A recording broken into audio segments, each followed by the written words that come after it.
안녕하세요. 먼저 하나님께 기도드리겠습니다. 거룩하고 자비로우신 아버지 하나님, 그 크신 은혜 참으로 감사드립니다.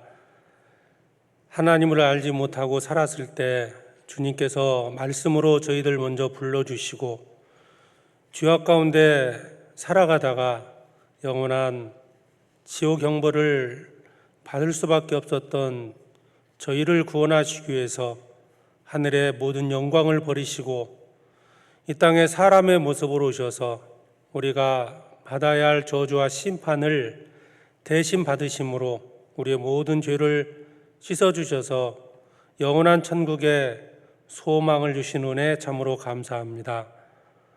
또한 저희들 주님이 역사하시는 교회 가운데 불러주셔서 주님의 큰 역사 가운데 동참케 해주시고 이 마지막 시대 복음의 일꾼 삼아주심을 감사합니다.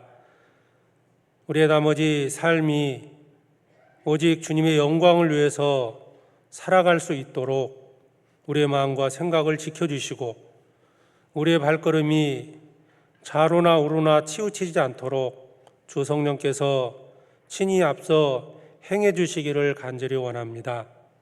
악해져가는 세상 가운데서 저희를 더욱 거룩하게 구별해 주시고 하나님의 거룩한 뜻을 이루며 살아가게 해 주시옵소서.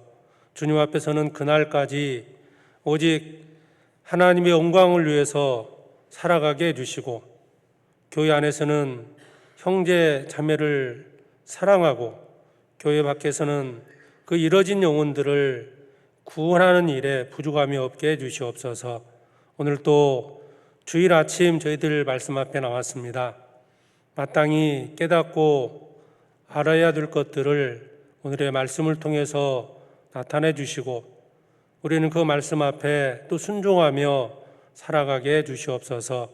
함께하지 못한 주님의 귀한 자녀들 어느 곳에 있든지 항상 지켜주시고 교제를 또 사모하고 또 교제에 항상 참여하는 그런 믿음의 일꾼이 되게 해주시옵소서.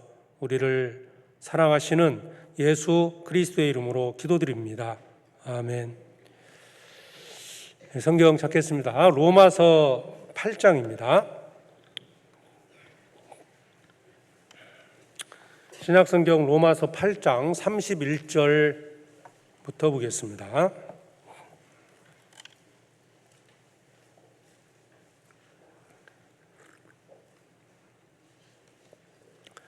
로마서 8장 31절로 39절 말씀, 신약성경 250페이지입니다. 한 절씩 교독하겠습니다. 제가 먼저 읽겠습니다. 그런즉 이 일에 대하여 우리가 무슨 말하리요? 만일 하나님이 우리를 위하시면 누가 우리를 대적하리요?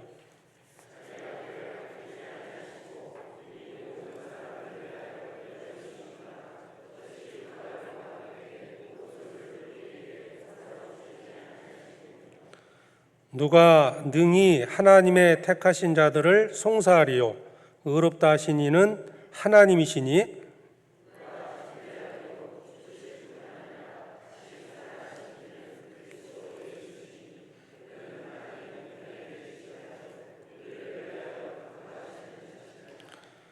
누가 우리를 그리스도의 사랑에서 끊으리요? 환난이나 곤고나 핍박이나 기근이나 적신이나 위험이나 칼이랴.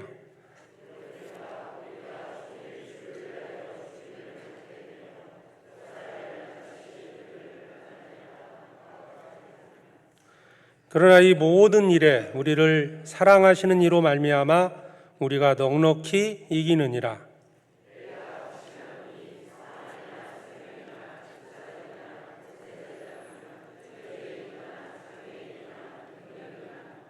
네, 39절은 같이 읽겠습니다. 높음이나 깊음이나 다른 아무 피조물이라도 우리를 우리 주 그리스도 예수 안에 있는 하나님의 사랑에서 끊을 수 없으리라. 39절까지. 추운 겨울이 이제 지났습니다. 좀 덥지 않으세요? 오늘 제가 일산이 좀 추운 지방인데 여기 보니까 너무 따뜻하고 덥습니다 지금. 오늘은 이 본문을 중심으로 해서 우리가 그 아끼는 것이 무엇인지에 대해 좀 생각해 보고자 합니다. 사람들에게는 자신이 귀하게 여기는 것들이 있잖아요. 먼저 세상에 이제 나에게 본물 이루는 뭐다 이런 게 있지 않습니까? 예전에 만났던 어떤 분은요, 막 구원받고 이제 교회 오신 분인데 보물 1호가 뭐냐 물어봤더니 자동차랍니다. 2호가 자기 아들이고 보물 3호는 자기 아내라고 이제 했는데요. 그분이 나중에는 이제 바뀌었는데요.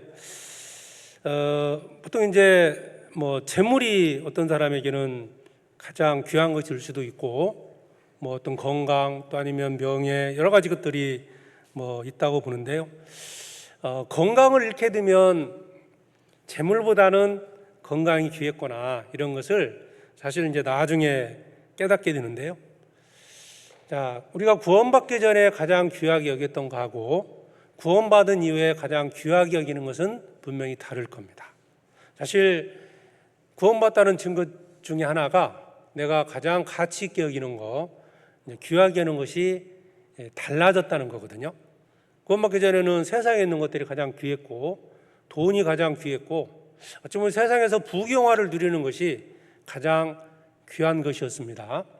그러다 이제 구원받게 되면 이제 하늘의 신령한 것을 알게 됐고 영원한 것을 알게 됐기 때문에 가장 귀한 것은 바로 영혼의 생명입니다. 영생을 얻는 것이 가장 이제 귀한 건데요. 그런데 구원받은 이제 우리 형제님들도 지금 내가 가장 귀하게 여기는 것이 뭘까? 뭐 이거에 따라서 신앙생활이 이제 달라진다고 볼 수 있어요.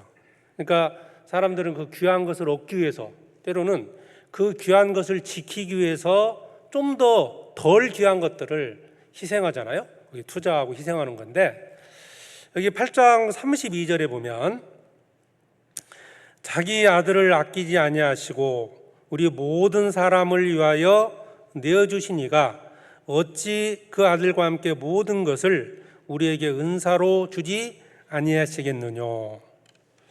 자기 아들을 아끼지 아니하셨다라는 말씀이 있습니다. 자, 아시는 것처럼 하나님께서는 독생자를 아끼지 아니하시고 우리를 위해서, 우리 죄인을 위해서 구원하기 위해서 그 아들을 내어주신 겁니다. 그러면 하나님께서 가장 귀히 여기는 것, 가장 아끼시는 것은 바로 사람의 영혼입니다. 저와 여러분이고 하나님께서는 그 영혼을 위해서 기꺼이 독생자를 희생해서 구원을 하신 겁니다. 우리를 구원하시기 위해서 주님은 독생자를 십자가에 내어주셨습니다. 이는 그 독생자보다 우리 영혼이 더 귀하기 때문에 그렇습니다. 그죠? 가장 귀한 것을 위해서 덜 귀한 것, 가장 아끼는 것을 위해서 좀 덜 아끼는 것을 희생하는 겁니다. 하나님이 세상을 이처럼 사랑하사 독생자를 주셨으니 하나님께서 우리를 이처럼 사랑했기 때문에 독생자를 희생해서 우리에게 영원한 생명을 주셨습니다. 이처럼 사랑하사 독생자를 주셨으니 지옥과 운명에 있는 우리를 구원하시기 위해서 주님은 독생자를 내어주셨습니다. 사람의 영혼을 그 독생자보다 더 사랑하기 때문에 그렇게 하신 거고요. 이 같은 주님의 사랑이 없었다면 우리는 구원받지 못합니다. 그 두려운 영원한 그 지옥에 갈 수밖에 없는데요. 어쨌든 우리는 그 주님의 사랑으로 구원받고 지금 살아가고 있습니다. 자, 그러면 구원받은 자들이 가장 귀히 여겨야 할 것이 뭘까요? 내가 가장 아끼고 가장 귀하게 여기고 살아야 할 것이 뭘까?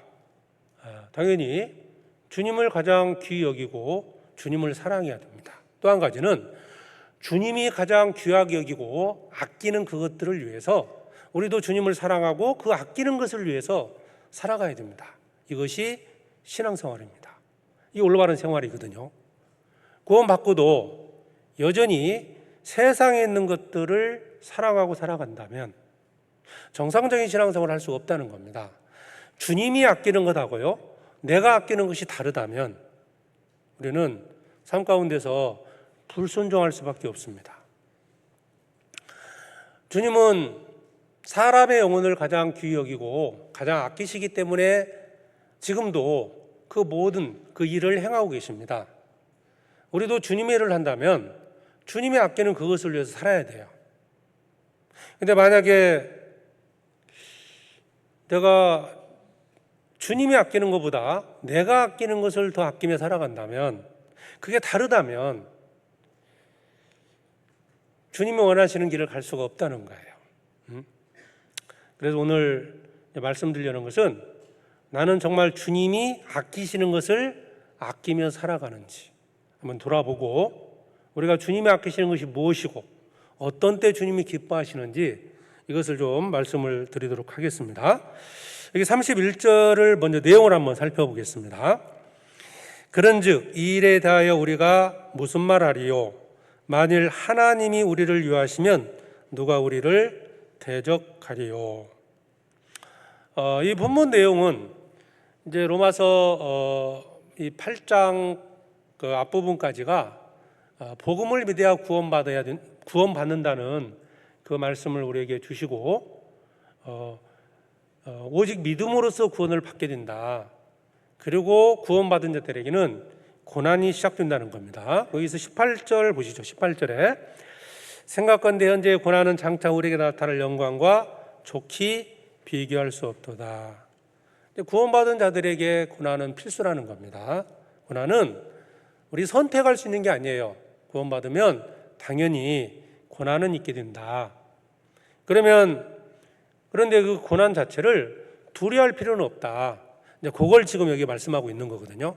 고난을 두려워할 이유가 없는 그 이유를 설명해 주고 있는 겁니다. 성부, 성자, 성령이 하나님께서 우리를 구원하셨잖아요. 성부 하나님이 구원을 계획하시고, 성자 예수님께서 구원을 이루셨고요, 성령이 하나님께서 지금 전하고 계십니다. 그런 것처럼 그 하나님은 지금도 구원받은 자들을 지켜주시는 겁니다. 성부, 성자, 성령께서 고난 중에서 우리를 항상 지켜주신다. 이게 이제 19절 이후의 말씀이거든요. 39절 말씀까지가 그걸 지금 설명하는 겁니다. 그러니까 31절에 보면, 26절에 보면 이와 같이 성령도 우리 연약함을 도우시나니 우리가 마땅히 빌 바를 알지 못하나 오직 성령이 말할 수 없는 탄식으로 우리를 위하여 친히 간구하시느니라. 자, 성령도 우리 연약함을 도우신다는 거죠. 우리가 연약한 이 부분들을 성령께서 기도해 주시고 성령께서 우리와 함께 하시는 가운데서 이 고난을 이겨내도록 하신다는 거고요. 31절입니다. 그런즉 이 일에 대하여 우리가 무슨 말하리요? 만일 하나님이 우리를 위하시면, 자, 하나님이 우리를 위하시기 때문에 우리는 이 고난을 능히 감당할 수 있다는 뜻입니다. 그러면서 주신 말씀이 32절이잖아요. 자기 아들을 아끼지 아니하시고 우리 모든 사람을 위하여 내어주시니가. 자, 독생자를 희생해서 나를 건지셨는데 고난 중에서 우리를 버려두겠냐, 그 말씀이거든요. 성령께서도 우리를 위해서 기도하시는 것이고, 아들을 아끼지 아니하시고 내 영혼을 위해서 내어주신 그 하나님께서 우리를 위하시기 때문에 대적할 자가 없다는 거예요. 그러니까 고난 중에 있는 자들을 우리에게 이제 위로하시는 이 위로의 말씀이거든요. 31절에 보면 누가 우리를 대적하리요 말씀했죠. 33절에는 누가 능히 하나님의 택하신 자들을 송사하리요. 자, 주님이 우리를 위하시기 때문에 대적할 자가 없다. 이 송사라는 것은 법정 용어잖아요. 누가 우리를 송사할 수 있겠느냐. 또 34절에 보면 누가 정죄하리요. 그러니까 성부 하나님께서는 우리를 위하시기 때문에 대적할 자 없고 송사할 자가 없다라고 말씀하는 것이고, 그 다음에 34절 내용은 이제 예수님에 대한 얘기입니다. 누가 정죄하리요? 죽으실 뿐 아니라 다시 살아나신 이는 그리스도 예수시니 그는 하나님 우편에 계신 자요 우리를 위하여 간구하시는 자시니라. 누가 정죄하리요? 주님이 우리를 위해서 지금 간구하고 있기 때문에 정죄할 자가 없다는 거고요. 그 다음에 35절에 누가 우리를 그리스도의 사랑에서 끊으리요. 성자 예수님께서 우리를 지켜주시기 때문에 끊을 수 있는 게 없다는 거예요. 그래서 이제 결론은 37절이죠. 37절 한번 같이 읽어보죠. 그러나 이 모든 일에 우리를 사랑하시는 이로 말미암아 우리가 넉넉히 이기느니라. 그러니까 주님은 가장 우리를 귀히 여기시고 아끼시기 때문에 우리를 구원하기 위해서 독생자를 내어주셨고, 그리고 지금도 여전히 주님은 우리를 사랑하셔서 우리를 그 고난 중에서도 지켜주십니다. 그렇기 때문에 두려울 필요가 없다는 겁니다. 주님은 가장 나를 아끼신다. 32절 말씀에서 알 수 있는 게 자기 아들을 아끼지 아니하시고 우리 모든 사람을 위하여 내어주셨다. 그러니까 자기 아들을 아끼지 않고 내어주셨다. 그러면 아들보다 누구를요? 나를 더 아끼신다는 겁니다. 주님은 그 어떤 것보다도 저와 여러분을 사랑하시고 아끼십니다. 그 주님이 나의 아버지 하나님이시고 주님이 나와 지금도 함께 하십니다. 지금 내가 어떤 고난의 길을 간다 할지라도 주님이 함께 하신다는 믿음, 아들을 아끼지 아니하시고 주님이 나를 위해서 내어주셨기 때문에 우리는 그 주님을 기억하면서 살아가야 됩니다. 자, 그러면 하나님이 우리를 이렇게 유하시는 것은 내가 가장 귀하기 때문이잖아요. 그러면 이 사실을 깨달았다면, 정말 주님의 사랑으로 구원받았다면 우리도 마땅히 주님을 사랑하고 주님을 귀히 여겨야 됩니다. 자, 그런데 문제는 그 사랑을 깨달았음에도 불구하고 그렇지 못하게 사는 자들도 있다는 거예요. 주님의 말씀 앞에 순종하며 살아감에도 불구하고 이 불순종하는 자들도 있다는 겁니다. 실제로 우리의 삶이 그렇지 않습니까? 우리 돌아보면 정말 처음 구원받을 때 그때는 내가 주님을 위해서 내 목숨을 바칠 것처럼 생각을 했다가 시간이 흘러가면서 점점 이 불순종의 길을 간다는 거예요. 자, 왜 그럴까? 왜 불순종의 길을 갈까? 이유야 이제 여러 가지가 있을 거라고 생각을 합니다. 내가 이제 고집이 세서 불순종할 수도 있고, 어떤 환경 때문에 그럴 수도 있고, 주님에 대해서 어떤 무지해서 그럴 수도 있고, 내가 가는 그 길이 주님이 정하신 길인데도 불구하고 자기 길을 고집하다 보니까 그럴 수도 있고요.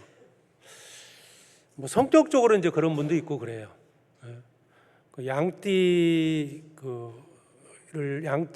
분들이 계시죠? 양띠.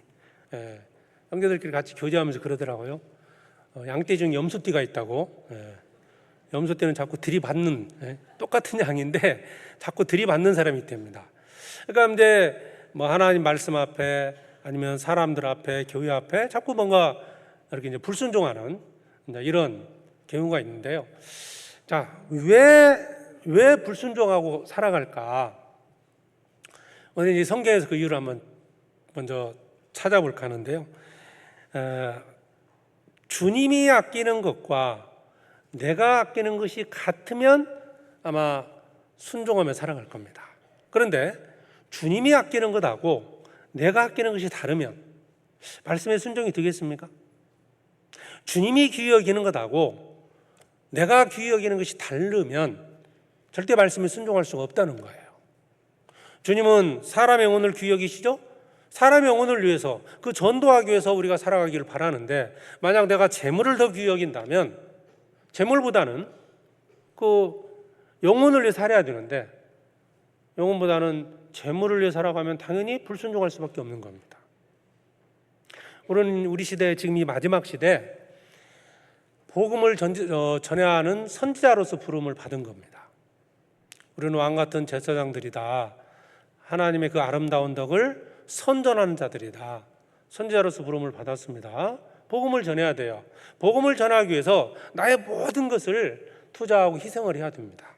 그럼에도 다른 것을 더 앞서는 이유는 그 사람의 영혼보다 다른 것이 더 귀하다고 생각하기 때문에 그렇습니다. 자, 불순종하면 생각나는 선지자가 요나입니다. 요나서는 대부분 이제 짧은 성경이기 때문에 대부분 이제 읽어봤을 것이고 잘 아는 내용 중에 하나입니다.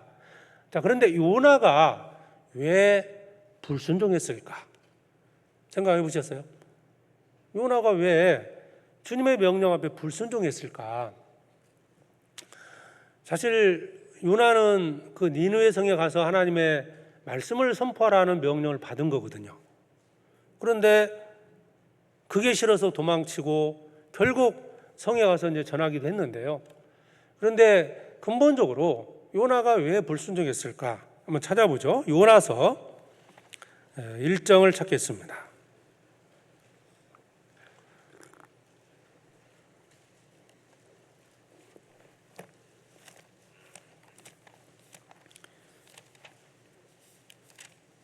요나서 1장 1절에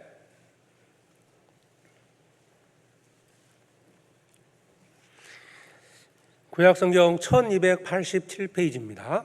요나서 1장 1절 여호와의 말씀이 아미떼의 아들 요나에게 임하니라 이르시되 너는 일어나 저 큰 성읍 니느웨로 가서 그것을 위치라 그 악독이 내 앞에 상달하였음이라 하시니라. 우리 시대로 말하면 이제 복음을 전하는 명령을 요나에게 하신 거잖아요. 회개하고 돌이킬 것을 니느웨 성 사람들에게 말씀을 전하라고 요나에게 하나님께서 명하신 거예요. 명령을 하셨죠? 3절에 그러나 요나가 여호와의 낯을 피하려고 일어나 다시스로 도망하려 하여 요바로 내려갔더니 마침 다시스로 가는 배를 만난지라 여호와의 낯을 피하여 함께 다시스로 가려고 손가락을 주고 배에 올랐더라. 자, 그러나 그랬죠? 하나님의 명령에 불복종한 거잖아요. 불순종했습니다. 그러나 요나는 여호와의 낯을 피하려고 하나님 앞에서 도망을 친 겁니다. 왜 그랬을까요? 우리가 직접 지금 하나님의 명령을 명령을 받았다면 이렇게 불순종하기 쉽지는 않을 겁니다. 근데 사실은 요나가 직접 하나님 명령을 받은 거나 우리는 이 말씀을 통해서 주님의 명령을 받은 거나 같은 건데 어쨌든 직접 주님이 말씀을 하신 거예요. 그럼에도 불구하고 요나는 불순종한 겁니다. 4장 1절을 보겠습니다.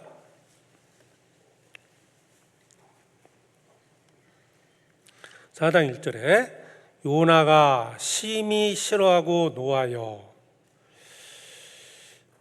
이 이제 내용에 보면은 이제 요나는 결국 물고기 뱃속에 들어갔다가 다시 니느웨 성에 가서 말씀을 전파했는데 놀랍게도 니느웨 성 사람들이 다 회개했습니다. 그래서 하나님께서 그 재앙을 내리려다가 돌이키시고 재앙을 내리지 않은 거예요. 그 모습을 보고 또 요나는 4장 1절에 있는 것처럼 요나가 심히 싫어하고 노했다 그랬어요. 왜 말씀을 전파하는 명령에 불순종했고 그 니느웨 성 사람들이 회개하고 돌아왔을 때도 왜 요나는 싫어하고 노했을까? 성경에는 불순종한 직접적인 이유는 나타나 있지 않습니다. 그러나 이유는 찾을 수 있어요. 4장 10절입니다. 4장 10절 4장 10절 11절을 같이 읽겠습니다. 여호와께서 가라사대 내가 수고도 아니하였고 배양도 아니하였고 하룻밤에 났다가 하룻밤에 망한 이 박넝쿨을 내가 아꼈거든. 하물며 이 큰 성읍 니느웨에는 좌우를 분변치 못하는 자가 12만여 명이요 육족도 많이 있나니 내가 아끼는 것이 어찌 합당치 아니하랴. 자, 요나가 불순종한 이유를 이 말씀에 찾을 수 있습니다.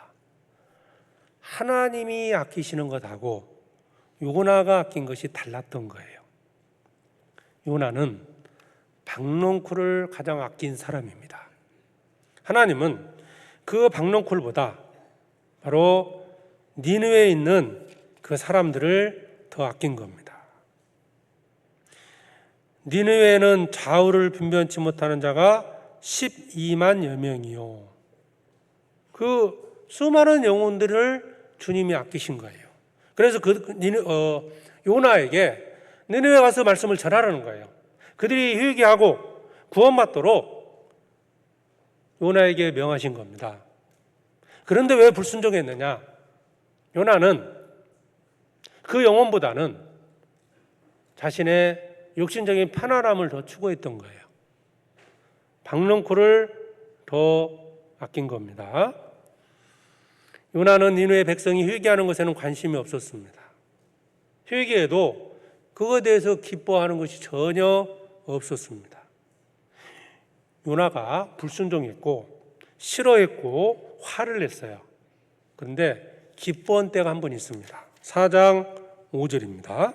요나 4장 5절에 보시죠. 요나가 성에서 나가서 그 성 동편에 한때 거기서 자기를 위하여 초막을 짓고 그 그늘 아래 앉아서 성읍이 어떻게 되는 것을 보려 하니라. 하나님이 여호와께서 박농쿨을 준비하사 요나 위에 가리우게 하셨으니 이는 그 머리를 위하여 그늘이 지게 하며 그 기름을 면케하려 하심이었더라. 요나가 박농쿨을 인하여 심히 기뻐하였더니. 자, 요나가 기뻐했던 것은 이때뿐입니다. 요나는 박농쿨을 아꼈고 박농쿨로 인해서 심히 기뻐했다. 땡볕에 하나님께서 박농쿨을 주시니까요, 그늘이 만들어진 거잖아요. 잠깐 있었습니다. 거기에 하나님께서 박농쿨을 없앱니다. 그때 다시 노하고 죽기를 원했다는 겁니다. 어쨌든 여기에 보면 사명을 받을 때도 요나는 기뻐하지 않았습니다. 니느웨 성 사람들이 회개하고 하나님께 돌아올 때도 요나는 기뻐하지 않았습니다. 도리어 심히 노했다고 되어 있습니다. 그 4장 1절에 요나가 심히 싫어하고 노하여. 자, 요나가 아낀 것은 박농쿨입니다. 그 박농쿨 때문에 요나는 기뻐했고 또 사라지니까 그것 때문에 죽기를 구했어요. 심히 싫어했고요. 그래서 8절에 보면 해가 뜰 때 하나님이 뜨거운 동풍을 준비하셨고 해는 요나의 머리에 쬐매 요나가 혼곤하여 스스로 죽기를 구하여 가로되 사는 것보다 죽는 것이 내게 나으니이다. 그러면서 성을 냈다고 되어 있거든요. 왜 그랬을까? 요나가 아낀 것은 박농쿨이었습니다. 내가 구원받고 가장 아끼는 것이 무엇이냐에 따라서 우리 신앙생활은 달라집니다. 비록 천국의 소망을 갖고 구원받고 살아간다 할지라도 내가 지금 이 땅에 사는 동안에 귀히 여기고 아끼는 것이 무엇이냐에 따라서 나의 가는 길은 달라집니다. 그 사람이 어떤 사람인지를 알려면요, 그 사람이 무엇 때문에 기뻐하고 무엇 때문에 슬퍼하는지를 보면 알 수 있어요. 자, 물질 때문에 기뻐하는 사람은 물질을 위해서 사는 사람이에요. 물질이 최우선일 겁니다. 명예 얻는 것을 좋아하는 사람, 기뻐하는 사람은요, 명예 얻는 것이 그 사람의 삶의 목적이 될 수 있을 겁니다. 술꾼은 술을 좋아하는 사람은 좋은 술을 선물하면 기뻐할 겁니다. 나는 어떤 때 가장 기뻐하는가? 한번 생각해 보시죠. 우리 형제자매님들은 어떤 때 가장 기뻐하냐 이거예요.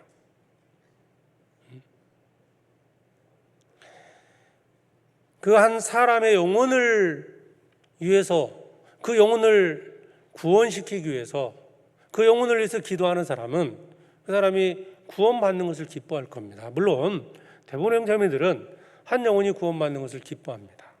같이 기도해주고 같이 전도하고 함께 연합해서 복음을 전하고 있습니다. 자, 그런데 정말 내가 삶 속에서 가장 기쁘게 여기고 가장 귀히 여기는 게 뭘까? 하나님은 사람의 영혼을 가장 귀히 여깁니다. 하나님이 가장 기뻐하는 것은 사람이 회개하고 구원받는 것을 가장 기뻐하십니다. 요나는 이런 하나님의 마음을 알지 못했던 겁니다. 그러니까 불순종할 수밖에 없는 거예요. 지금 하나님께서 가장 기뻐하시는 일이 뭘까? 하나님이 가장 귀히 여기는 것이 뭘까?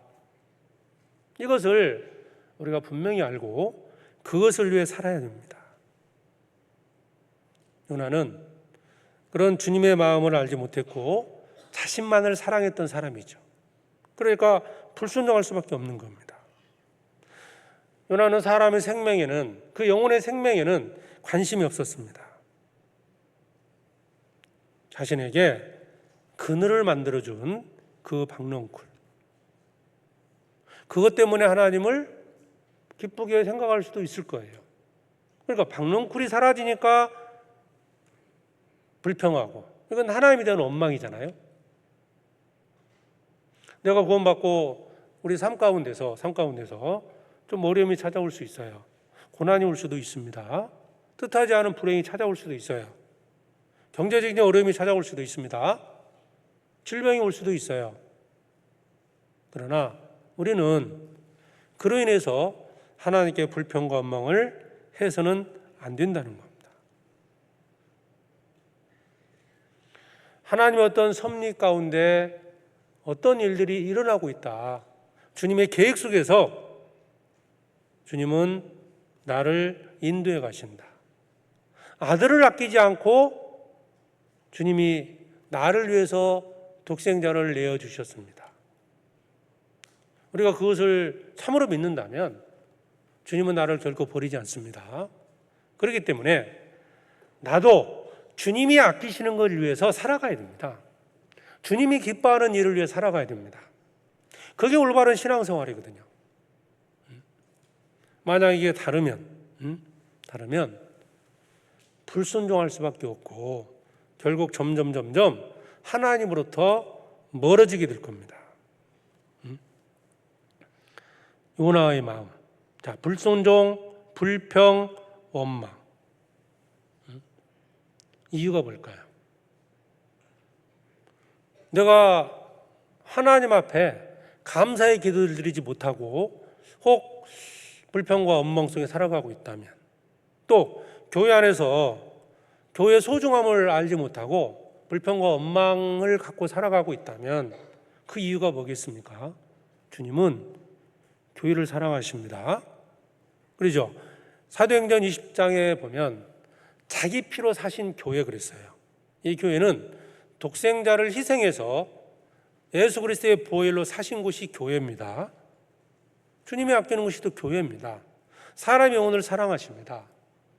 그런데 내가 말씀 앞에 불순종하고 교회 앞에 불평과 원망 속에 살아간다면 주님이 아끼시는 것처럼, 이 교회를 아끼시는 것처럼 나는 교회를 아끼는 게 아니어서 그럴 수도 있다는 거예요.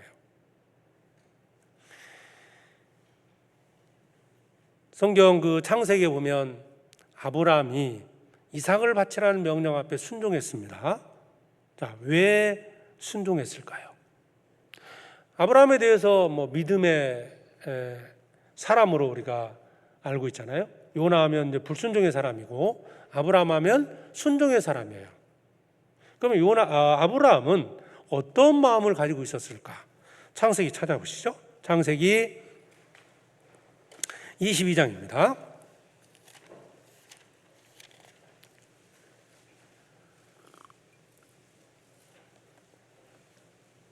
창세기 22장 2절입니다.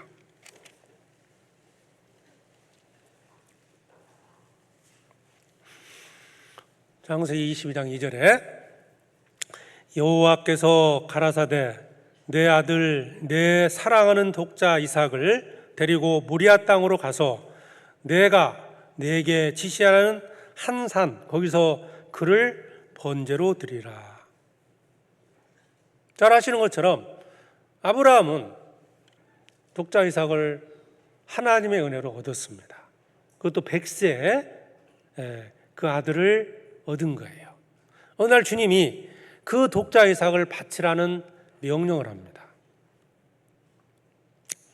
그런데 아브라함은 즉각적으로 순종을 했어요. 그러면 요나가 불순종했던 이유가 있는 것처럼 아브라함도 순종했던 이유가 있어요. 12절 보시죠. 12절. 사자가 가라사대 그 아이에게 내 손을 대지 말라. 아무 일도 그에게 하지 말라. 내가 내 아들 내 독자라도 내게 아끼지 아니하였으니 내가 이제야 내가 하나님을 경외하는 줄을 아노라. 16절. 가라사대 여호와께서 이르시기를 내가 나를 가리켜 맹세하노니 내가 이같이 행하여 내 아들 내 독자를 아끼지 아니하였은즉. 아꼈다는 말이 아끼지 않았다는 말이 이제 두 번 반복해서 나옵니다.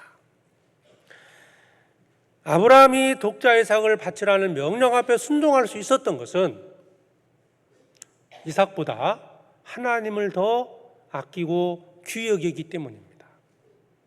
그렇잖아요. 가장 귀한 것을 위해서 덜 귀한 것을 희생하거든요. 아브라함은 독자 이삭을 아끼지 아니하였다. 이삭보다 주님을 더 사랑하고 더 중요히 여겼기 때문에 아브라함은 이삭을 바칠 수 있었습니다. 자, 주님의 말씀 앞에 우리가 순종하며 살아가야 돼요. 순종하지 못하는 이유가 뭐겠습니까?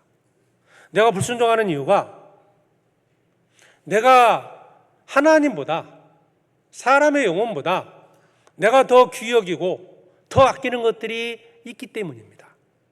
그게 점점 많아지면 결코 주님을 따라갈 수가 없습니다. 순종할 수가 없는 거예요. 가면 갈수록 짐이 돼요. 말씀이 하나의 짐이 되고 신앙생활이 짐이 됩니다. 무겁다고 느껴집니다. 그러나 오직 주님만을 사랑하고 주님을 가장 아끼는 사람에게는 짐이 없어요. 짐들 게 없다는 거예요. 주님의 명령대로 순종하면 되거든요. 여러분, 우리 시대 신앙생활이 안 되는 이유가 가난해서가 아닙니다. 없어서가 아니에요. 가진 게 너무 많은 거예요. 아껴야 할 것들이 너무 많아지고 있다는 겁니다. 소중히 여겨야 할 것들이 점점 많아지고 있다. 그래서 순종이 안 되는 거예요.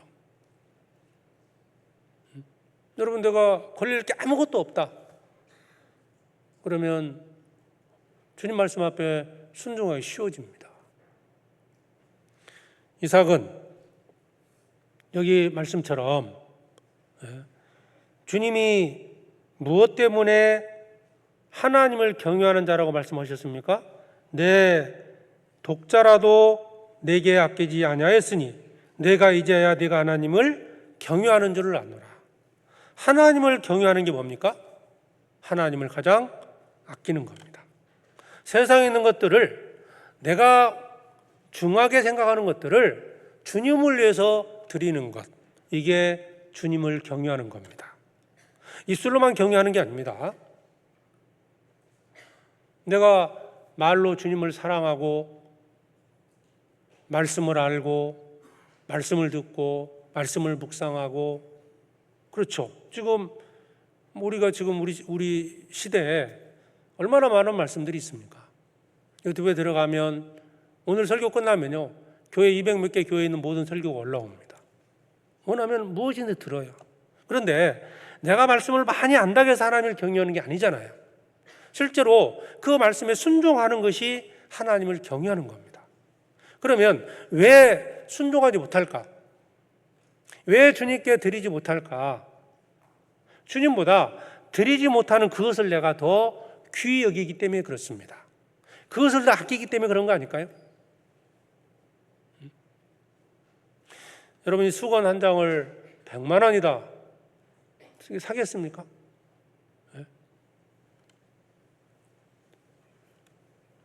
가치 없는 것을 위해서 투자하지는 않거든요. 이 물 한 그릇을 100만 원에 사겠습니까? 근데 만약에 내가 한 30일 동안 물 한 모금 못 마셨다. 100만 원 주고 사겠습니까? 1000만 원 주고 사겠습니까? 투자하는 거예요. 달라질 수 있단 말이에요. 내가 가장 소중히 여기는 것이 뭘까? 내가 가장 귀히 여기는 것이 뭘까? 믿음의 조상 아브라함에게 하나님이 말씀하신 것처럼 독자 이삭을 바치라고 주님이 명하신 것처럼 예수님께서도 우리에게 동일한 명령을 하시는 겁니다. 구원받은 자들에게, 주님을 쫓아가는 제자들에게, 주님을 위해서 살기 위해서 나온 사람들에게 주님 우리에게 명하신 게 있어요. 마태복음 10장을 찾겠습니다.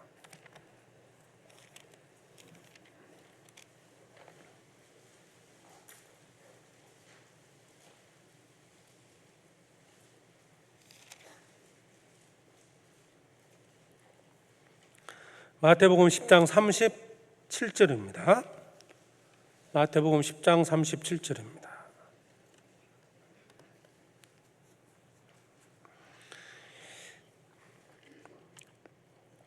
37절 한 절만 같이 읽어보죠.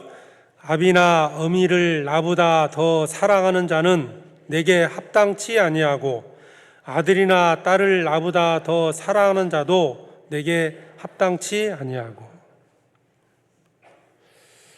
아비나 어미를 나보다 더 사랑한다. 이게 하나 이제 걸림이 될 수 있다는 거예요. 내가 가장 소중히 여기는 것, 내가 가장 귀히 여기는 것, 내가 가장 아끼는 것, 이런 것들이 많아지면 많아질수록 주님을 쫓아가기 어려운 거예요. 38절에는 또 자기 십자가를 지고 나를 쫓지 않는 자도 내게 합당치 아니하니라. 제자의 길을 갈 수 있는 마음의 태도를 설명해 주신 거예요. 자, 구원받고 누구나 주님의 제자로 살아가고자 나왔습니다. 교회 앞에 나왔어요. 그런데 시간이 갈수록 내가 귀중히 여기는 것들이 줄어들어야 되는데 귀히 여기는 것들이 점점 많아지고 있어요. 세상 것들이. 그러면 점점점 짐이 무거워지잖아요. 정상적으로 갈 수 있냐 이거예요. 히브리서 12장에 보면 믿음의 경주를 할 때 얽매기 쉬운 죄를 벗어버리고 모든 걸 버려야죠. 달리기 선수는 그 전까지는 뭔가 몸에 휴대폰도 가지고 있고 여러 가지 물건들을 소유하고 있다가도 딱 경기가 시작될 때는 가장 가볍게 오고 달려갑니다. 그래야 승리할 수 있잖아요. 내가 처음 구원받았을 때보다 내가 귀히 여기는 것들이 점점 많아지고 있다. 아니면 내가 귀히 여겼던 것들을 점점점 버리고 있다. 점점 가벼워질수록 순종할 수 있는 게 많아지는 겁니다. 그런데 점점 짐이 늘어나고 있다. 이것도 귀하고 저것도 귀하고 갈 수 있겠습니까? 너무 많아요. 내가 지금 붙들고 있는 게 너무 많다는 거예요. 그러니까 불순종할 수밖에 없습니다. 아들에 비하면 아브라함하고 비교를 해보죠. 아브라함이 독자 이삭을 얼마나 귀히 여겼겠습니까? 그러나 하나님보다는 그래서 주님을 위해서 독자 이삭을 아끼지 아니하였다. 내가 내게 아끼지 아니하겠다. 뭐요? 가장 사랑했던, 그죠? 아브라함이 가장 귀히 여겼던 것은 독자였습니다. 이삭이었습니다. 그런데 지금 그런 것들을 무조건 다 버리자 그런 뜻이 아니에요. 주를 위해서입니다. 주를 위해서. 내가 소유할 것들이 필요합니다, 지금. 그런데 주님이 주를 위해서 드리라고 명령을 할 때 기꺼이 드리자는 거예요. 아들에 비하면 아무 가치가 없는 재물이나 세상에 있는 것들을 더 귀히 여기면 말씀 앞에 순종하며 살아가겠습니까? 지금 내가 가장 소중히 여기는 것이 뭘까? 확정이 있을 겁니다. 그 중에 가장 큰 걸림이 재물일 수도 있습니다. 주님은 이에 대해서 말씀하고 있거든요. 재물. 세상을 사랑하지 마라. 돈을 사랑하지 마라. 재물에 마음을 두지 마라. 계속 경고하고 있습니다. 하나님과 재물을 겸하여 섬길 수 없느니라. 디모데전서 6장을 찾아보죠.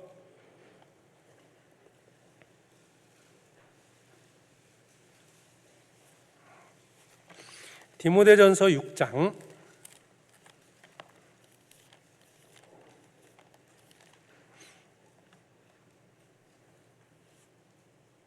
10절입니다. 디모데전서 6장 10절. 10절 한 절만 같이 읽겠습니다. 돈을 사랑함이 일만하게 뿌리가 되나니 이것을 사모하는 자들이 미혹을 받아 믿음에서 떠나 많은 근심으로써 자기를 찔렀도다. 돈을 사랑함이, 돈이 필요 없다는 말이 아니잖아요. 돈을 사랑하는 것, 돈을 주님보다 더 귀히 여기는 것, 이것이 결국 믿음을 떠나게 합니다. 돈을 사랑함이 일만하게 뿌리가 되나니 이것을 사모하는 자들이 미혹을 받아 믿음에서 떠납니다. 불순종하게 되고 점점 주님으로부터 멀어지다가 결국 실족하게 됩니다. 교회를 이렇게 구원받고 이제 교회 생활, 신앙생활 하다가 교회를 떠나는 경우들이 있잖아요. 물론 그 중에 이제 구원받지 않아서 그런 분들도 있고, 결국 실족하는 또 한 가지 이유가 재물입니다. 재물. 물론 교회 와서 말씀을 그토록 들어도 구원받지 못하는 이유는 눈에 보이는 것을 더 사랑하기 때문에 그런 거예요. 여러분, 천국 가는 게 결코 쉬운 게 아닙니다. 구원받는 거 주님이 구원해 주시니까 쉽다고 느껴질지 모르지만, 사실 이 세상에 있는 것들을 포기하고요, 영원한 것을 바라본다는 거 결코 쉬운 게 아닙니다. 하나님은 그렇게 준비된 자들을 구원해 주시잖아요. 그러니까 교회 안에서 말씀을 같이 생활하면서 듣고 했던 분들 중에서도 교회를 떠나는 이유가 뭐겠어요? 영원한 것보다는 돈 때문입니다. 재물 때문이고요. 구원받고 시험 받는 것도 대부분, 구원받은 성도들이 시험 받는 것도 대부분 재물입니다. 돈을 사랑하면 결국 믿음에서 떠납니다. 돈을 가장 아끼면, 돈을 주님보다 더 아끼면 돈을 위해서 주님을 희생시키는 거예요. 내가 주님께 제물을 드리는 것도 주님을 위해서가 아니라 내가 축복받기 위해서 드리는 거라면 결국 돈을 더 사랑하는 사람입니다.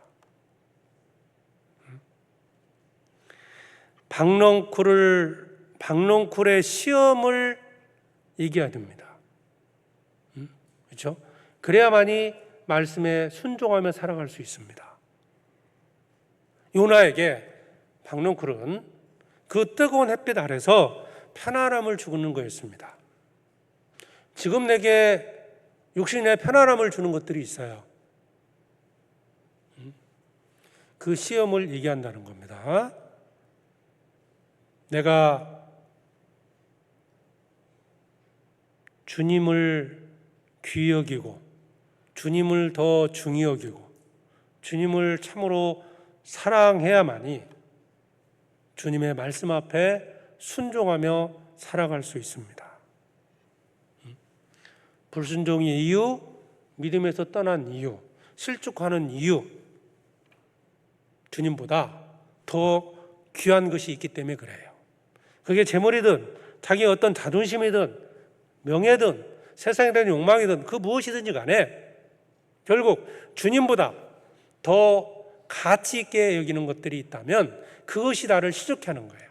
사탄은 끊임없이 그걸로 나를 미혹합니다. 넘어지게 만드는 거예요. 결국 그것 때문에 넘어집니다. 여러분, 가룟 유다가 결국 예수님을 팔았습니다. 결국입니다. 결국. 갑자기 판 게 아니에요. 원래부터 돈에 대한 욕망이 컸던 거예요.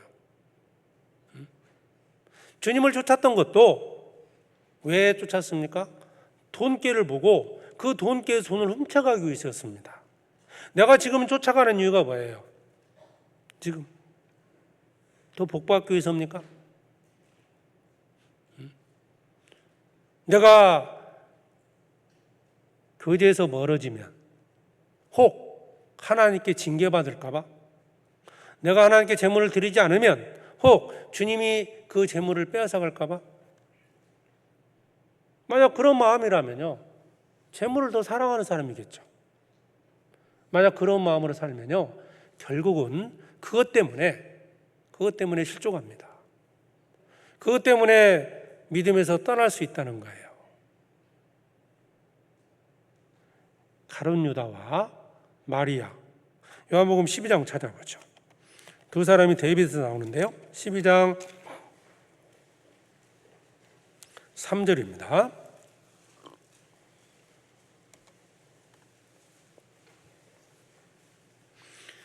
요한복음 12장 3절입니다.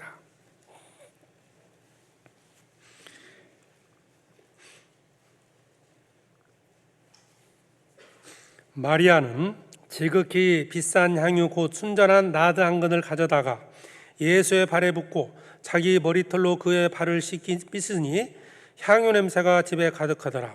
제자 중 하나로서 예수를 잡아줄 가룟 유다가 말하되 이 향유를 어찌하여 300데나리온에 팔아 가난한 자들에게 주지 아니하였느냐니. 이렇게 말하면 가난한 자들을 생각함이 아니오 저는 도적이라 돈꾀를 맞고 거기 넣는 것을 훔쳐가미러라. 자, 여기에 예수님의 제자였던 가룟 유다하고요, 마리아 두 사람이 데이빗에서 나옵니다. 마리아는 값비싼 향유, 그죠? 지극히 비싼 향유 나드 한 근을 예수님께 드렸습니다. 왜 드렸을까요? 향유보다도, 나드 한 근의 향유보다도 주님이 더 귀하기 때문에 드린 거예요. 가룟 유다는 은 30을 받고 예수님을 팔았어요. 왜 팔았습니까? 예수님보다 은 30이 귀했기 때문입니다. 가장 귀히 여기고 가장 가치 있는 것을 위해서 덜 가치 있는 것을 버리잖아요. 마리아는 주님이 가장 귀했기 때문에 그 여인에게 정말 세상에서 보면 가치 있는 그 값비싼 향유를 주님께 기꺼이 드릴 수 있었던 겁니다. 보통의 사람들이 이런 말 할 수 있잖아요. 야, 그것을 왜 허비하느냐.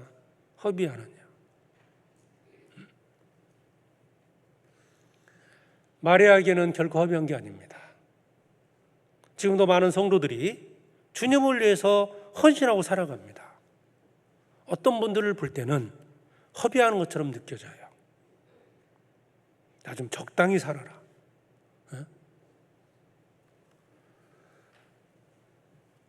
가룟 유다에게는 그 향유 하나가 예수님께 드려지는 것이 허비하는 걸로 본 거예요. 가치관을 할 수 있죠? 예수님과 향유 하나, 그죠? 향유 한 근을 주님께 드렸는데 둘을 놓고 예수님과 그 향유를 놓고 비교한 거잖아요. 가룟 유다에게는 예수님보다 그 향유가 더 가치 있는 것이고 그것을 아꼈던 사람이고 그것을 더 귀히 여긴 거예요. 우리도 구원받고요, 두 부류의 사람이 생길 수 있습니다. 마리아처럼 사는 사람도 있고 가룟 유다처럼 사는 사람도 있을 수 있다는 거예요. 주님은 나를 위하여 아들을 아끼지 아니하시고 내 생명을 위해서, 영원한 생명을 위해서, 내 영혼의 생명을 위해서 기꺼이 희생했습니다. 내어주셨어요. 나는 그 사랑을 깨달은 나는 무엇을 위해서 살아야 되겠습니까?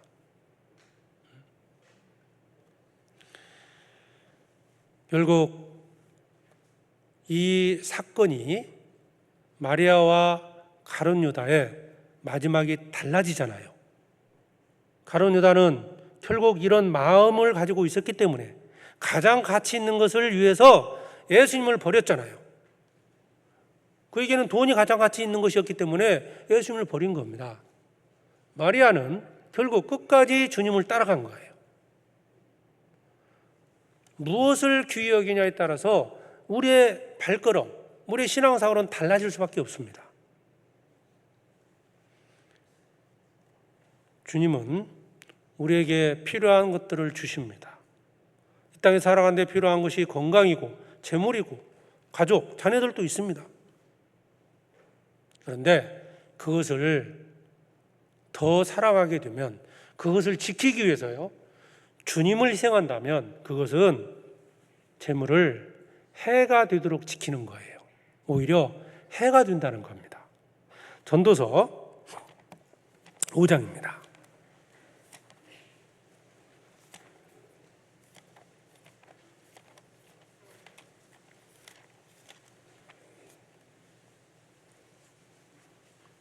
전도서 5장 13절.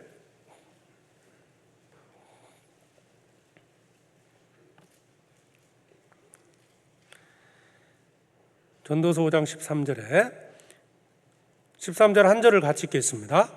내가 해 아래서 큰 배단되는 것을 보았나니 곧 소유주가 재물을 자기에게 해되도록 지키는 것이라. 자기에게 재물을 해되도록 지키는 거다. 재물은 우리가 육신이 살아가는 데 필요한 겁니다. 그런데 그것을 지나치게 지키다 보면 해가 될 수 있다는 거야. 재물 때문에 죽는 사람이 많습니다. 그렇죠. 재물을 얻기 위해서 재물이 자기 생명을 뺏어가기도 하고, 그 돈 벌기 위해서요, 그 자기 건강 돌아보지 않고 돈 벌다가 결국 건강이 나빠진 사람도 있고, 자기 재물을 지키기 위해서요, 새벽부터 밤늦게까지 살아갑니다. 열심히 사는 게 잘못은 아니에요. 그런데 사는 목적이 재물을 지키는 거라면 그것은 자신에게 해가 될 겁니다. 가룟 유다는 그 재물을 해되도록 지킨 사람이죠. 그 아브라함의 조카였던 롯이 자기 재물 때문에 결국 아브라함을 버린 거 아닙니까? 해되도록 재물을 지켰던 사람, 바로 롯입니다. 롯. 그러니까 우리가 이제 구원받고 주님을 가장 귀히 여기고 사랑하고 살아간다면 재물이 늘어도 그 기뻐할 필요도 없고, 좀 사라진다 한들 이것 때문에 막 슬퍼할 필요도 없고, 주시면 주시는 대로, 없으면 없는 대로 살아야 됩니다. 항상 주님을 기쁘시게 하고, 주님이 귀히 여기는 것, 그것을 귀히 여기고, 주님이 아끼는 것을 아끼고, 주님이 기뻐하시는 것을 위해서 살아가면서 주님이 기뻐하실 때 나도 기뻐하고, 이렇게 사는 것이 신앙생활입니다. 그런 마음을 가져야 즐거움 속에서 평안을 누리며 살 수 있는 거예요. 전혀 주님과 다른 어떤 모습, 주님이 아끼는 것과 전혀 반대의 것을 아끼고 있다? 늘 부딪힐 겁니다. 늘 불순종하고. 자, 그러면 하나님이 기뻐하시는 것이 뭘까? 말씀드렸죠? 죄인이 회개하는 겁니다. 죄인 한 영혼이 돌아오는 거예요. 교회가 이 땅에 세워진 목적도 복음을 전하는 것이고, 구원받은 우리 이 땅에 남겨두신 것도 복음을 전하기 위해서입니다. 이뤄진 영혼들을 돌아오게 하는 겁니다. 주님은 그것을 가장 기뻐하시는 거예요. 그 당시에 바리새인들, 유대인들은 그 주님의 마음을 전혀 몰랐던 거예요. 누가복음 15장에 보면 성부, 성자, 성령께서 어떤 마음으로 사람의 영혼을 찾고 계신지가 설명되어 있습니다. 누가복음 15장을 찾아보죠.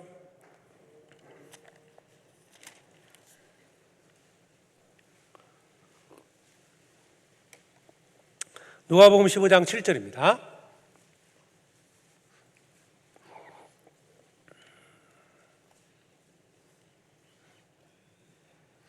누가복음 15장 7절에 내가 너희에게 이르노니 이와 같이 죄인 하나가 회개하면 하늘에서는 회개할 것 없는 의인 99을 인하여 기뻐하는 것보다 더하리라.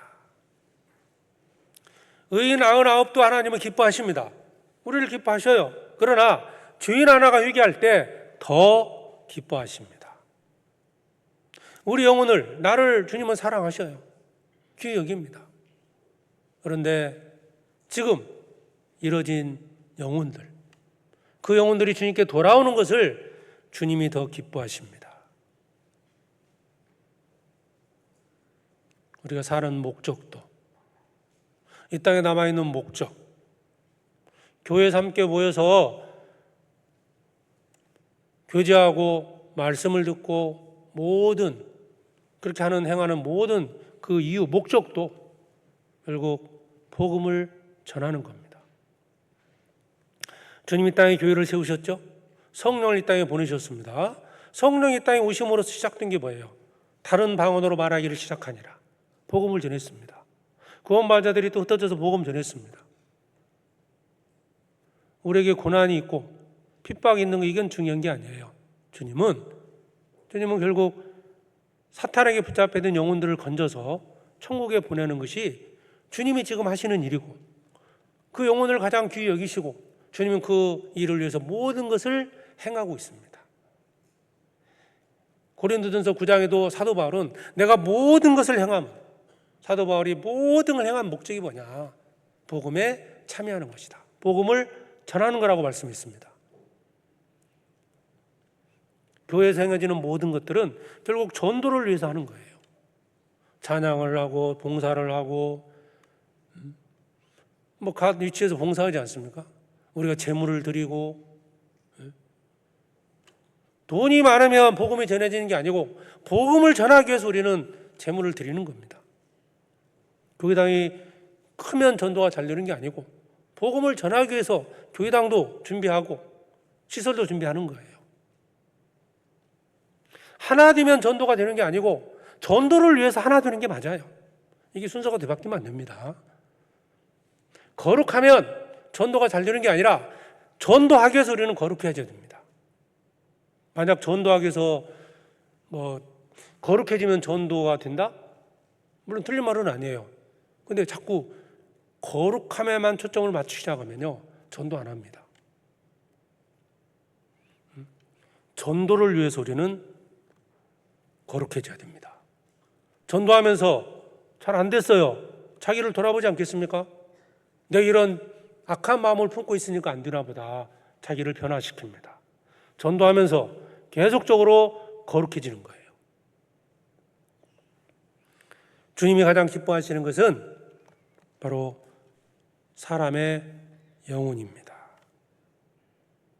그런데 뒤에 보면 이제 탕자의 비유가 나옵니다.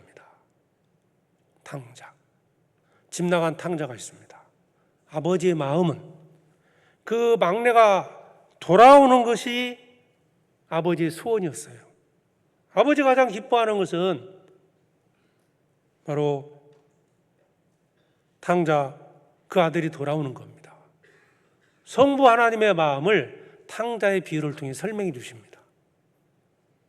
그런데 문제는 큰아들이 문제였습니다. 한 번도 아버지한테 대들지 않았던 큰아들. 왜 아버지에게 불평했을까요?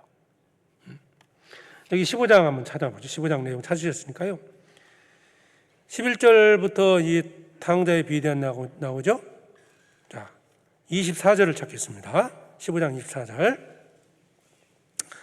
이 내 아들은 죽었다가 다시 살아났으며 내가 잃었다가 다시 얻었노라 하니 저희가 즐거워하더라. 아버지의 마음이 나타나 있습니다. 그 아들이 돌아올 때요, 집 나간 아들이 돌아올 때 기뻐하고 즐거워했습니다. 25절에 맏아들은 밭에 있다가 돌아와 집에 가까이 왔을 때 풍류와 춤춘 소리를 듣고 한 종을 불러 이 무슨 일인가 물은데 대답하되 당신의 동생이 돌아왔음에 당신의 아버지가 그의 건강한 몸을 다시 맞아 드리게 됨을 인하여 살찐 송아지를 잡았나이다 하니 저가 노하여 들어가기를 즐겨 아니하거늘 아버지가 나와서 권하는데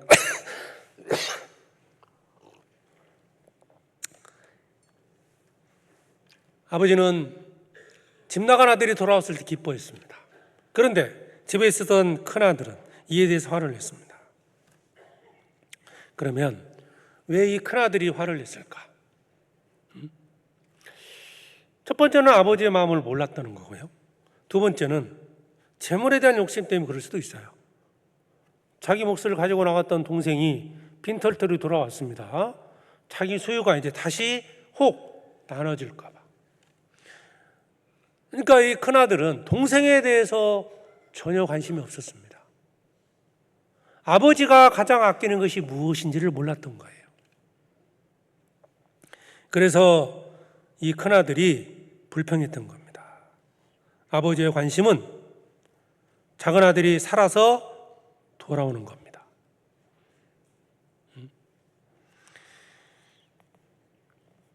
31절에 아버지가 이르되 너는 항상 나와 함께 있으니 내 것이 다 내 것이로되 이 내 동생은 죽었다가 살았으며 내가 잃었다가 얻었기로 우리가 즐거워하고 기뻐하는 것이 마땅하다 하니라.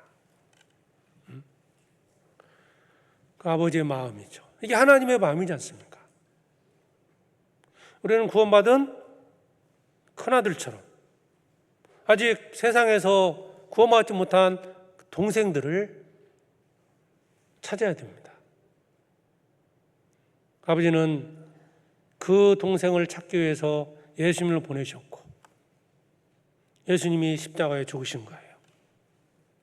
성령께서는 그 사실을 전하고 있지 않습니까?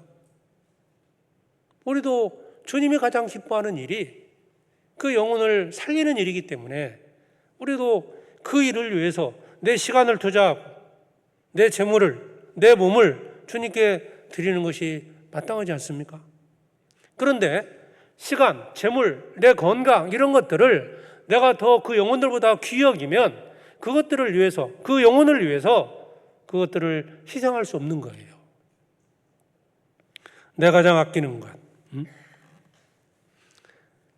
주님이 아끼는 것과 내가 아끼는 것이 다르면 불평과 원망 속에 살아갈 수밖에 없습니다. 내가 왜 불평하는가 생각해 보셔요. 내가 하나님께 원망할 때 어느 때입니까? 어찌 보면 내가 아끼는 거, 내가 귀히 여기는 것을 얻지 못하거나 빼앗겼기 때문에 불평하지 않습니까? 주님이 아끼는 것은, 주님이 귀히 여기는 것은 변함이 없습니다. 사람의 영혼입니다. 구원받은 주님의 자녀들을 귀히 여깁니다. 그런데 왜 이 비유의 말씀을 하셨느냐? 바리새인들은 돈을 좋아했습니다. 그 마태복음 15장에 보면요, 두 가지 이유를 설명해 볼 수 있습니다. 죄송합니다. 누가복음 15장, 누가복음 15장에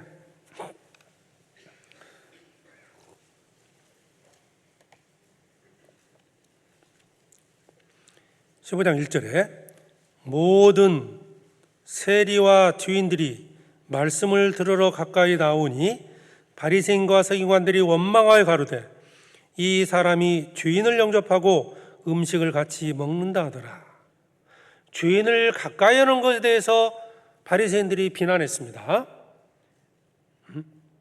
그리고 원망했어요. 왜 주인들을 가까이 하느냐? 그들은 하나님의 마음을 전혀 몰랐던 거예요. 그래서 비유로 말씀하신 겁니다. 하나님의 마음이 무엇이고 하나님이 어떤 때 기뻐하시는지, 그 사람의 영혼을, 그 죄인을 찾기 위해서 오셨고 그들이 회개하고 돌아오는 것을 하나님은 기뻐하신다. 이걸 이 바리새인들, 서기관들에게 설명하기 위해서 비유를 말씀하신 거예요. 그들은 그걸 몰랐죠? 주님이 무엇을 아끼시는지를 몰랐기 때문입니다. 그들은 오직 눈에 보이는 것만을 추구했던 자들이에요. 주님이 여러 말씀을 하실 때 바리새인들이 예수님을 비웃었죠. 마태복음 16장도 찾아보죠. 16장.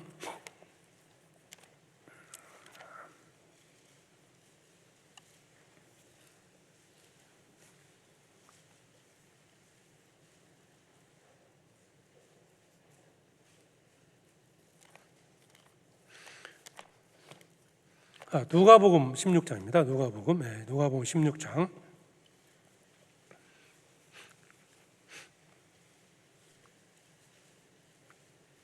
누가복음 16장 14절입니다.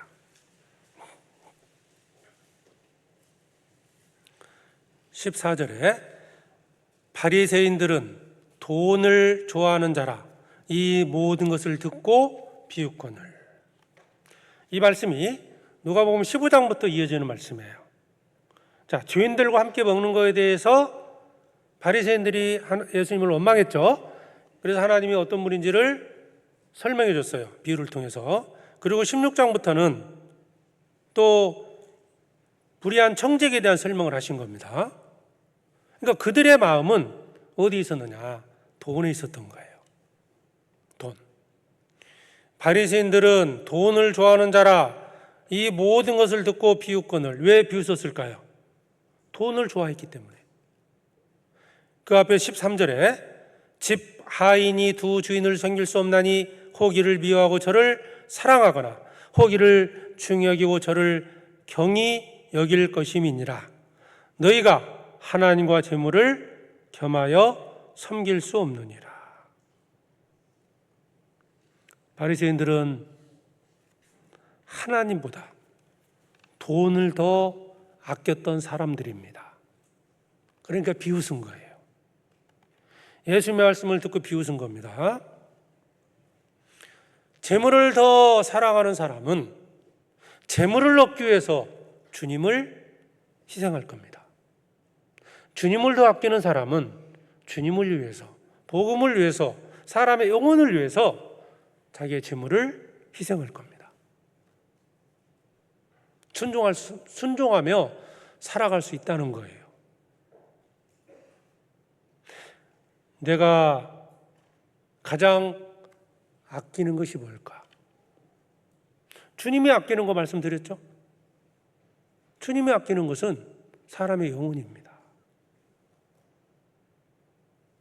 그러니까 올바른 신앙생활을 위해서는요, 정상적인 신앙생활을 하고자 한다면 하나님이 아끼시는 것하고 내가 아끼는 것이 같아야 돼요. 그래야 기쁨으로 순종할 수 있습니다. 그래야만이 말씀 앞에 순종하면서 평강을 누릴 수 있어요. 내가 재물을 아끼는데 주님보다 더 재물을 아끼고 주님보다 나를 더 아끼는데 나를 주님께 드리겠습니까? 드릴 수 없습니다. 나를 주님께 바칠 수 있어요? 이삭을 바치라, 독자를 바치라 하면 바칠 수 있겠습니까? 아브라함이 이삭을 하나님보다 사랑했다면 절대 바치지 않았을 겁니다. 차라리 자기를 죽여달라고 했을 거예요. 그런데 주님을 더 귀히 여겼기 때문에 아브라함이 이삭을 드렸습니다. 우리는 이제 기쁨으로 신앙생활을 하려면요, 정해야 돼요. 버릴 것 버려야 되고 정할 것 정해야 돼요.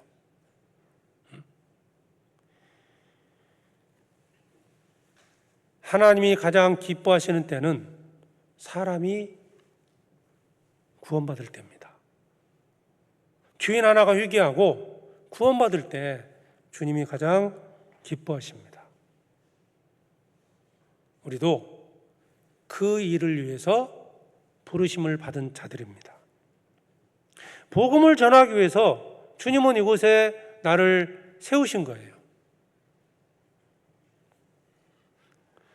우리는 이 시대 요나처럼 큰 성읍에 있는 사람들을 구원시키기 위해서 부르심을 받은 선지자입니다. 근데 요나가 박넝쿨만 사랑했고 자기의 육신의 편안함만을 사랑하기 때문에 불순종했죠. 만약 우리도 그렇다면 요나처럼 그런 불순종의 길을 갈 겁니다. 하나님은 영혼을 사랑하십니다. 사도행전에 보면 이제 구원받은 자들이 고난을 두려워하지 않고 복음 전하면서 기뻐했잖아요. 사도 바울은 감옥에 있어도 자기가 죽든지 살든지 감옥에 있든지 자유의 몸이 되든지 전혀 개의치 않았습니다. 왜? 복음이 전해지는 것으로 자기는 기뻐한다 그랬어요. 핍박을 받아도 기뻐했습니다. 왜? 결과가 이루어지는 게 있기 때문에. 근데 내 육신의 안위만을 생각하면 핍박받을 때 두려워하는 거예요. 고난을 감당할 수 있는 힘도 주님이 기뻐하시는 일과 내가 기뻐하는 일이 같을 때 감당할 수 있습니다. 골로새서 1장입니다.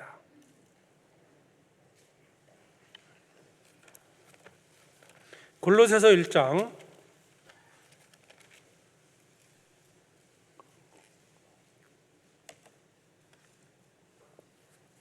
24절입니다. 골로새서 1장 24절.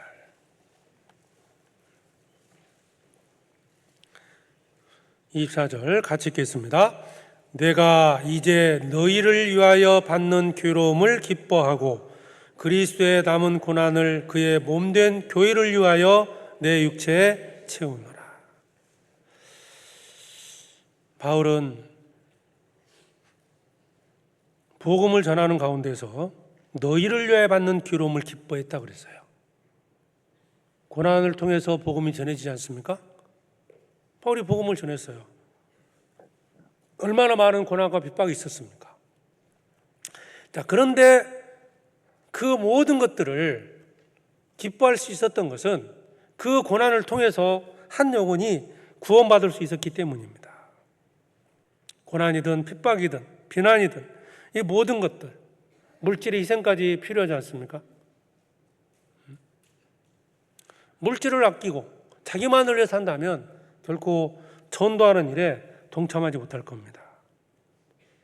사도 바울과 같이 복음 전하는 일, 한 영혼을 건지는 일에 자기 목숨을 조금도 귀한 것으로 여기지 않고 복음을 위해서 기꺼이 희생한 겁니다.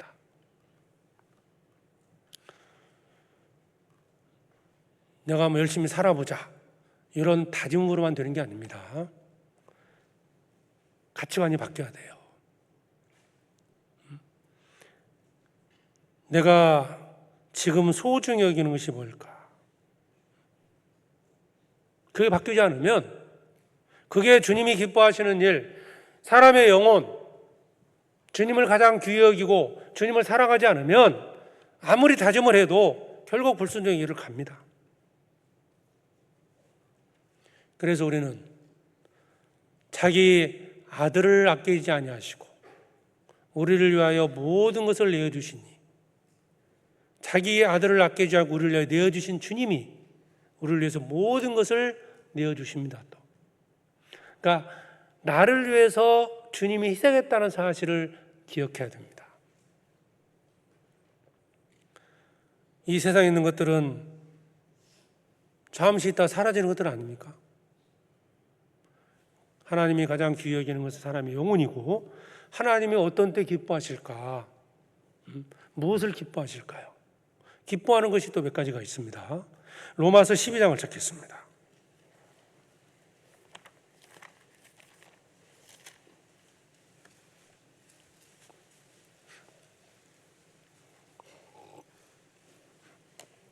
(12장) 1절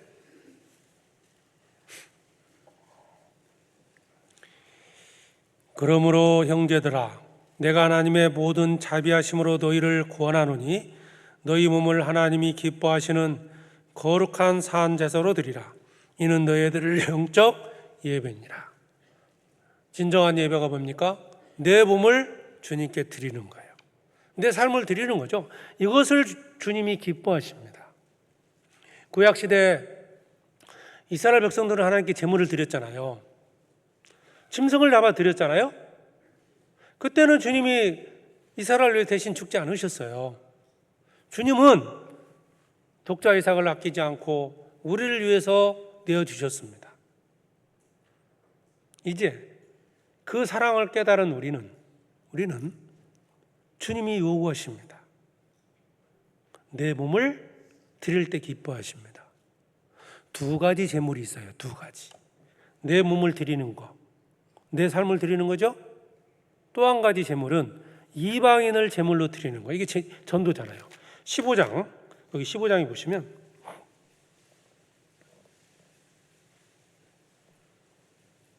16절입니다. 15장 16절.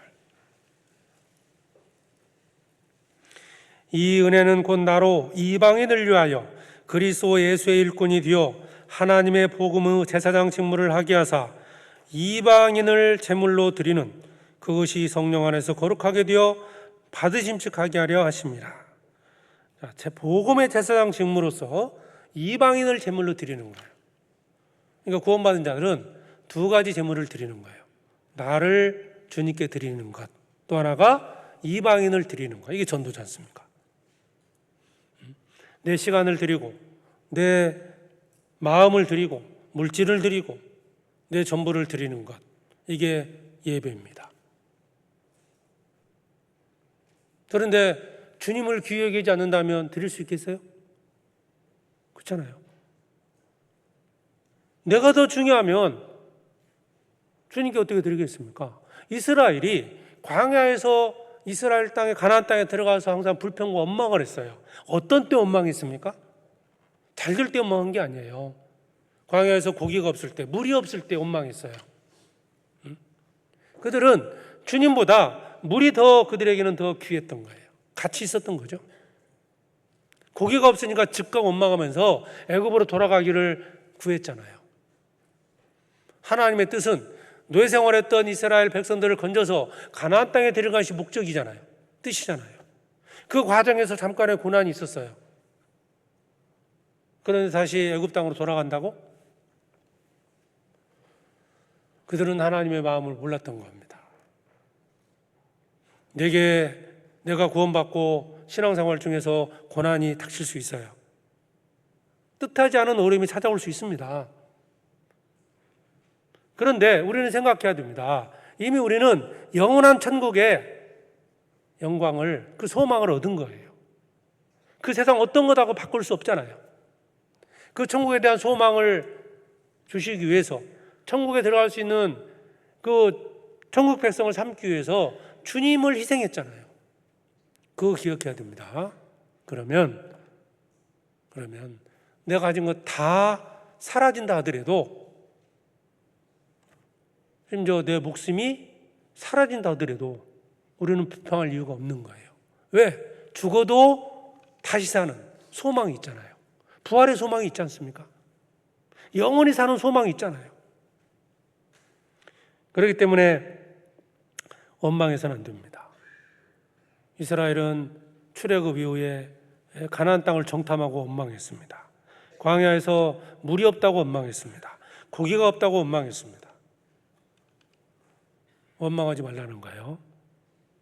오히려 주님을 기쁘시게 해야 됩니다. 하나님 뜻을 알지 못하기 때문에 그런 원망 가운데 사는 겁니다. 내 몸을 드리는 것을 하나님 기뻐하시고, 히브리서 13장입니다.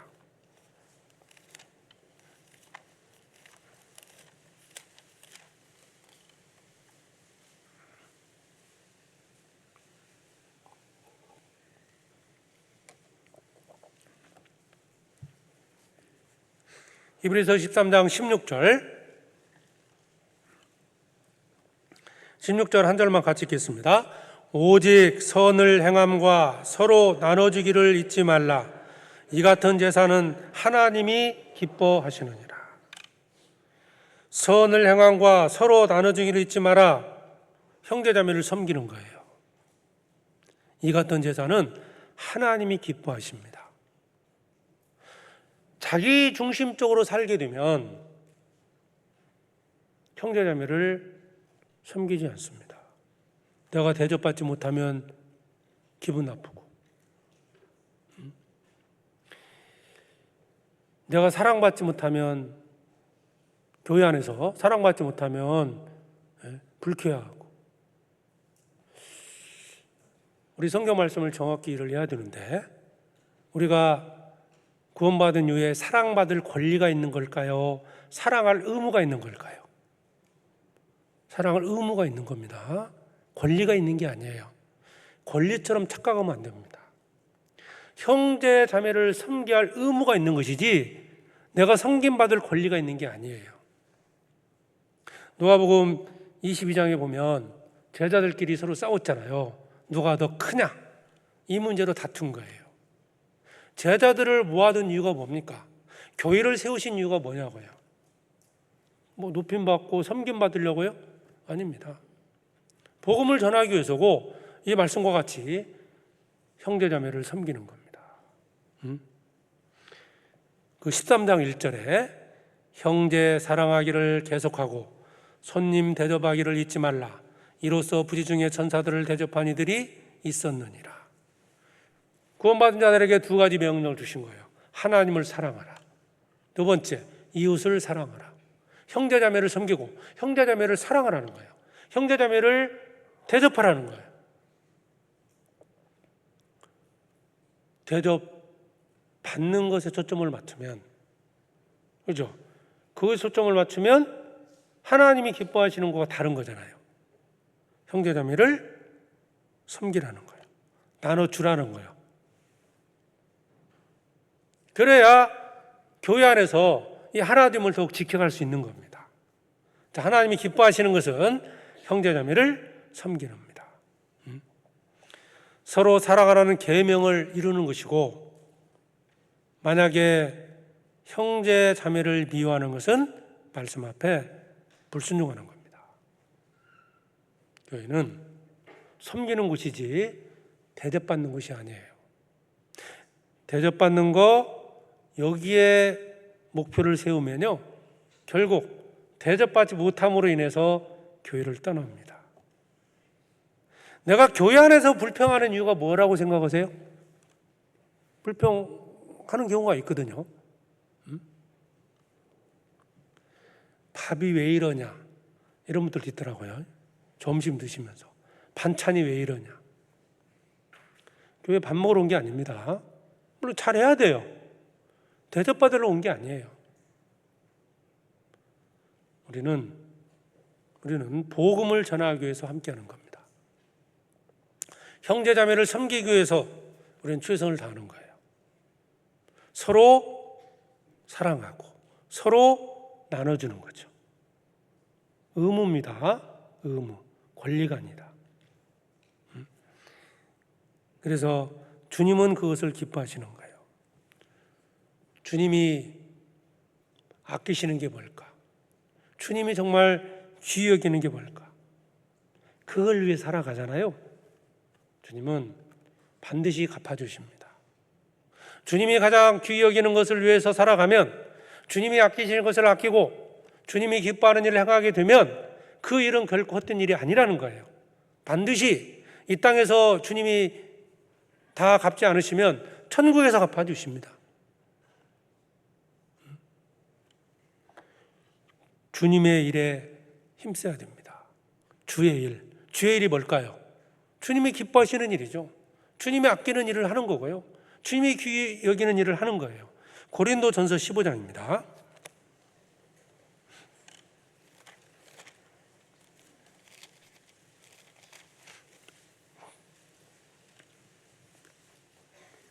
(15장 58절) 고린도전서 15장 58절입니다.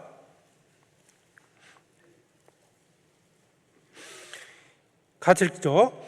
그러므로 내 사랑하는 형제들아, 견고하며 흔들리지 말며 항상 주의 일에 더욱 힘쓰는 자들이 되라.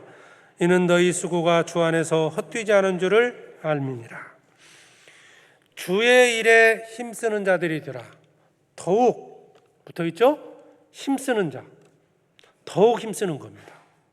주의 일을 하는 게 아니고요, 주의 일을 힘쓰는 거예요.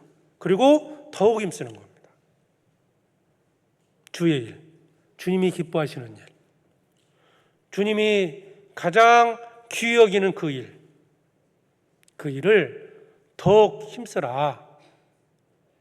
자, 이유가 뭡니까? 너희 수고가 결코 헛되지 않은 거라는 거예요. 반드시 열매가 맺히고 하나님은 갚아주십니다. 그런즉 우리는 거하든지 떠나든지 주를 기쁘시게 하는 자 되기를 힘쓰노라.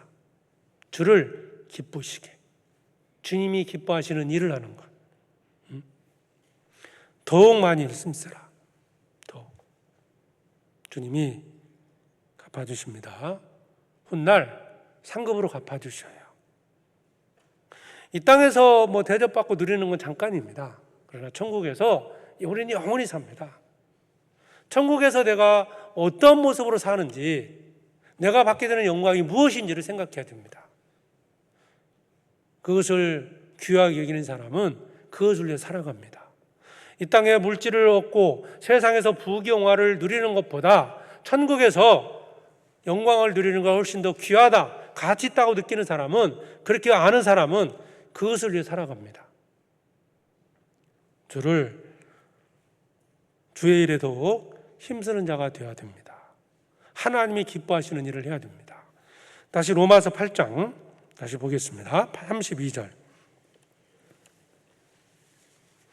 로마서 8장 32절입니다. 그런즉 32절, 자기 아들을 아끼지 아니하시고 우리 모든 사람을 위하여 내어주신 이가 자기 아들을 아끼지 아니하셨습니다. 그러면 주님이 가장 아끼시는 것은 사람의 영혼입니다.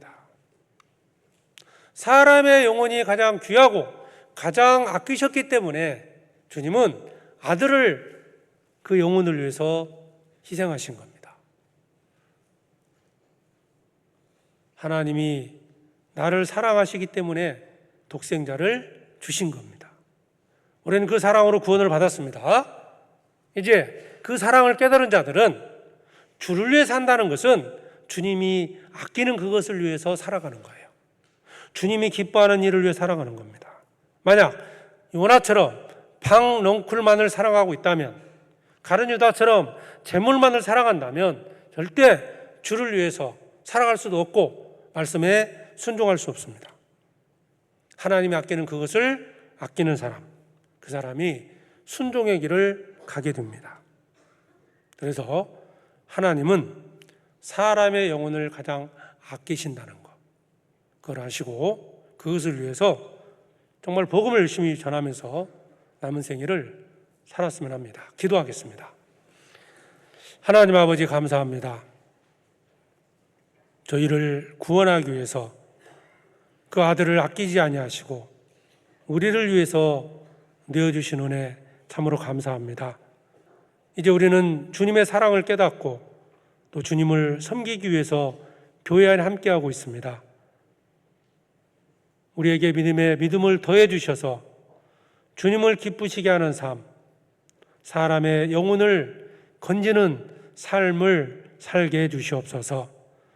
우리의 발걸음이 인도해 주셔서 우리의 발걸음이 이뤄진 영혼 앞에 가게 해 주시고 우리 입술을 열어주셔서 그에게 사랑의 복음을 담대히 전하게 해 주시옵소서. 주님 만나는 그날까지 하나님을 기쁘시게 하는 삶이 되도록 우리의 모든 것을 인도해 주시고 주관해 주시기를 간절히 원합니다. 주님 앞에 서는 날이 멀지 않음을 저희들 믿습니다. 오직 하나님의 영광만을 위해서 살게 해주시고 또 해외에서 복음을 전하는 선교사들과 많은 형제자매들 낭망치 않도록 말씀으로 이루어 주시고 그 이뤄진 영혼들을 위해서 남은 때를 살아가게 해주시옵소서. 우리 교회가 계획한 그 모든 일들이 주님 안에서 이루어지고 오직 하나님만이 영광 받으시게 해주시옵소서. 우리를 사랑하시는 예수 그리스도의 이름으로 기도드립니다. 아멘.